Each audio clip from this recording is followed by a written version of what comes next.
If you understand Exodus 12, you understand the entire Bible, because one night in Egypt reveals a pattern of judgment, sacrifice, blood, deliverance, and redemption that runs from Genesis all the way to Revelation. At first, Exodus 12 looks like the story of the first Passover and Israel's escape from Egypt. But 3 questions change the picture. Why did a lamb have to die? Why did its blood have to mark the door? And why did God command Israel to remember this night forever? Once those pieces come together, Exodus 12 stops looking like one isolated event.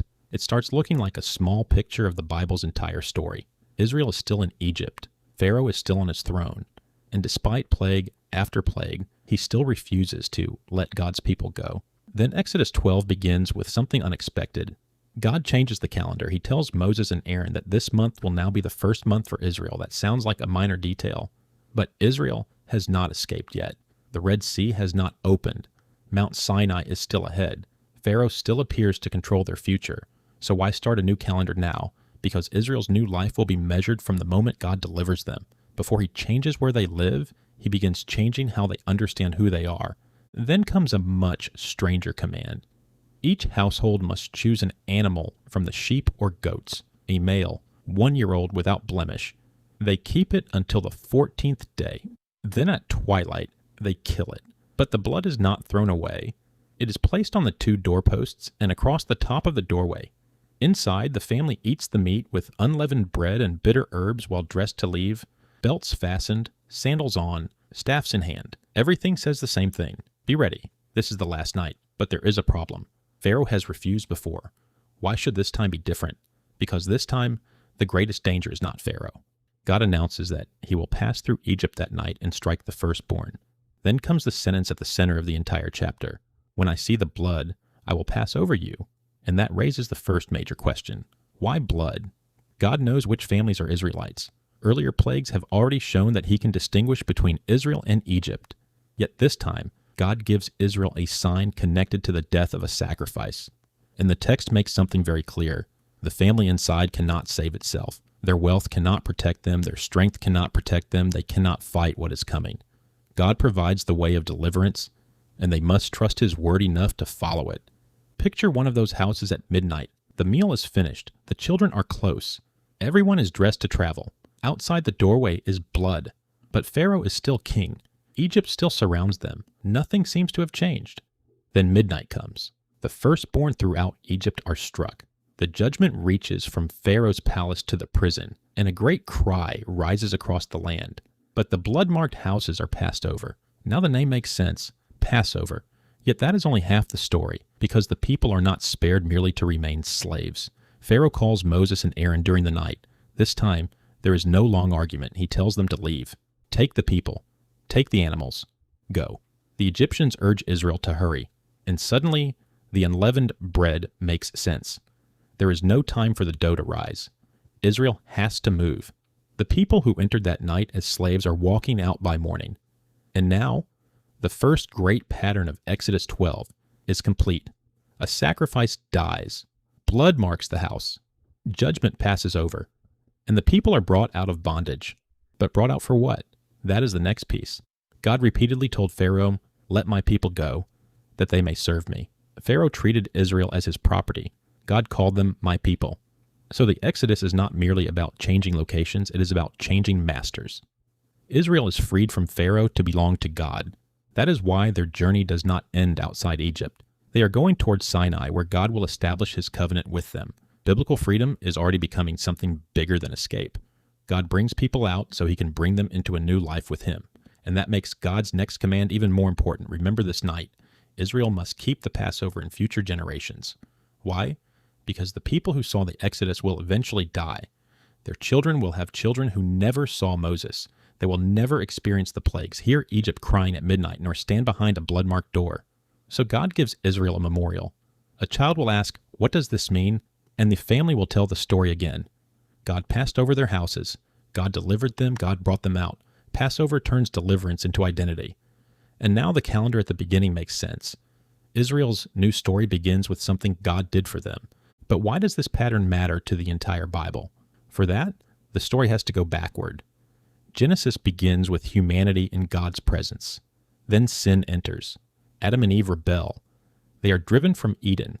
Death enters the human story, and rebellion spreads. Yet God begins unfolding a promise. He calls Abraham and promises to make a nation from him. Through Abraham's family blessing, will ultimately reach beyond that family.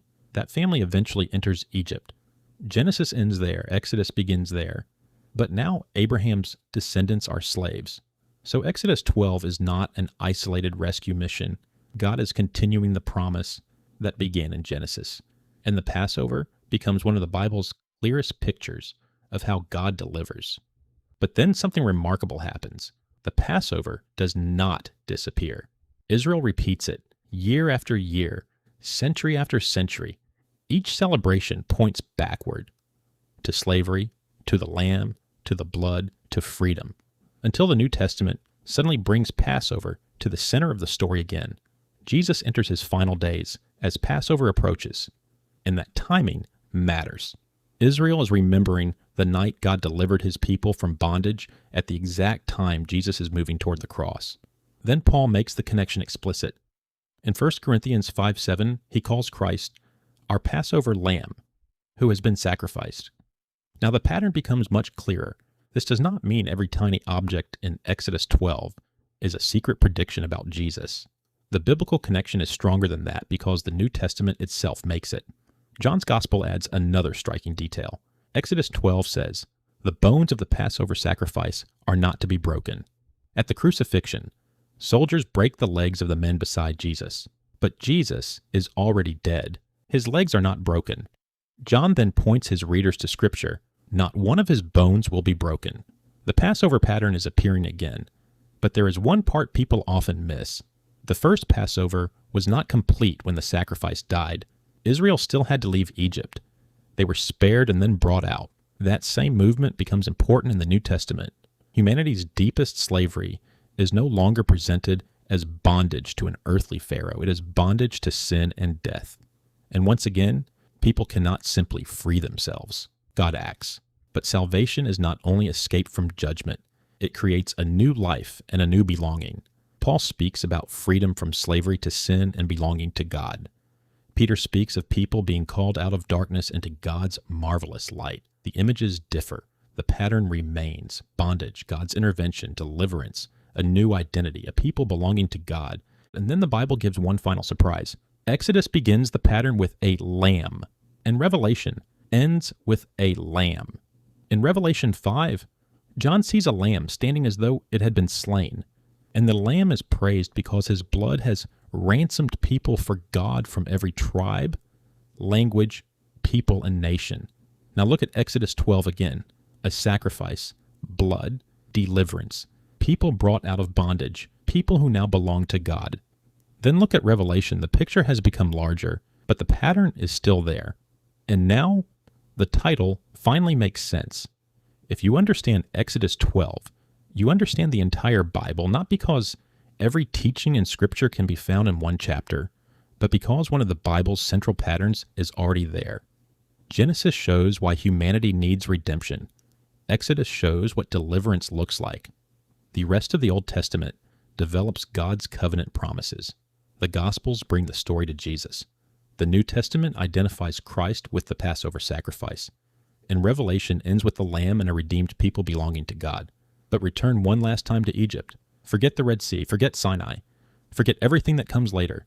There's only a house, a family, a doorway, and blood. The people inside cannot defeat Pharaoh. They cannot stop the judgment. They cannot create their own escape. God must provide it, and he does.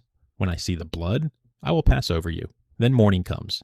The door opens, and slaves walk out free. That is Exodus 12. And in miniature, that is the story the entire Bible has been telling. God provides the lamb. God brings his people out.